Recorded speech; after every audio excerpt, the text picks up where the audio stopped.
nous sommes toujours dans nos publications par rapport à la pensée de Dieu sur la malédiction de la terre. Et nous avons compris beaucoup de choses dans nos publications précédentes. Aujourd'hui, nous évoluons encore avec une pensée de Dieu dans Genèse chapitre 5, que verset 28, le mec âgé de 182 ans engendra un fils et lui donna le nom de Noé en disant « Celui-ci nous consolera de nos fatigues et du travail pénible de nos mains provenant de cette terre que l'Éternel avait maudite. » Donc, à la naissance de Noé, son père, le mec, dit « L'arrivée de cet enfant Noé nous consolera de nos travaux pénibles, des fatigues que nous avons eues, de la malédiction qui provient de la terre qui a été maudite. » Parce que quand la terre a été maudite, l'homme aussi a reçu cette malédiction, mais la malédiction est tombée sur la terre pour que l'homme en soit épargné. Voilà pourquoi lorsque Noé arrive, Noé s'appelle consolation par rapport à la malédiction. Donc l'arrivée de Noé va apporter une consolation. Et nous savons déjà que Noé aussi est un prophète, il annonce des choses à venir. Parce que tous les personnages de l'Ancienne Alliance sont des prophètes qui annonçaient des choses à venir. En fait, Noé annonce l'arrivée de Christ. C'est Christ qui est la véritable consolation. Donc lorsque Christ vient, il apporte la consolation par rapport à la malédiction qui était prévue pour nous. Vous voyez, donc c'est toujours Christ qui absorbe la malédiction.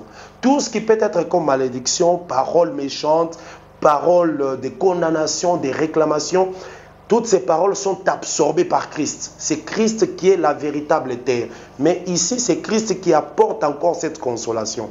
Voilà, maintenant Noé, lorsqu'il évolue, il a 3 fils, Cham, Sem, Japheth, les 3 fils de Noé. Lorsque Noé a bu le vin, il s'est enivré. Son fils cadet, Cham, a vu la nudité. Et lorsque Noé se réveille, il maudit Cham, mais en maudissant le 4e fils de Cham qui est Canaan.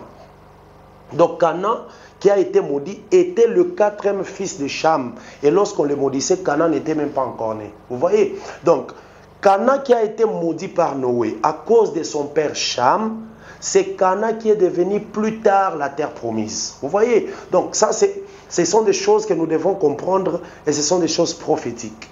Donc ici, je voudrais te dire que quelle que soit la parole de la malédiction, quelles que soient des paroles de découragement, quelles que soient des attaques qui peuvent te décourager, sache qu'il y a une consolation. Et la véritable consolation, c'est Jésus-Christ. Lui-même a dit aux apôtres, « Je suis avec vous, mais bientôt je vais m'en aller, mais je ne vous laisserai pas seul. Je vous enverrai un consolateur. » C'est le véritable consolateur. Il dit, « Je m'en vais et je reviendrai. » Donc il était homme, il part, mais il revient sous forme de l'esprit. Il vient comme consolateur. Et là, il vient consoler tous ceux qui étaient sous l'emprise du diable, tous ceux qui étaient sous la malédiction. Pourquoi? Parce que la malédiction ne pourra plus atteindre toutes ces personnes, mais la malédiction sera absorbée par Christ. Christ est le véritable consolateur. Et si Christ est le consolateur, donc il est le véritable Noé. Parce que le père de Noé a dit, cet enfant nous consolera. L'arrivée de Jésus-Christ a apporté la consolation à l'humanité, mais bien sûr à ceux qui croient en lui. Si tu crois en Christ, tu seras consolé. Qu'il y ait des guerres dans le monde, qu'il y ait des difficultés, qu'il y ait des chômages, qu'il y ait des crimes, qu'il y ait des attentats, des tremblements de terre, nous vivons dans une consolation extrême parce que Noé est la consolation par rapport à la malédiction. Et Jésus-Christ, c'est notre consolation. Que le Seigneur te bénisse, que ces paroles d'encouragement te fortifient et que ça t'apporte la paix. Sois consolé dans tout ce que tu as comme problème, dans ton travail, dans ton mariage, dans tes études, dans tes projets. Que la consolation t'atteigne au nom de Jésus-Christ.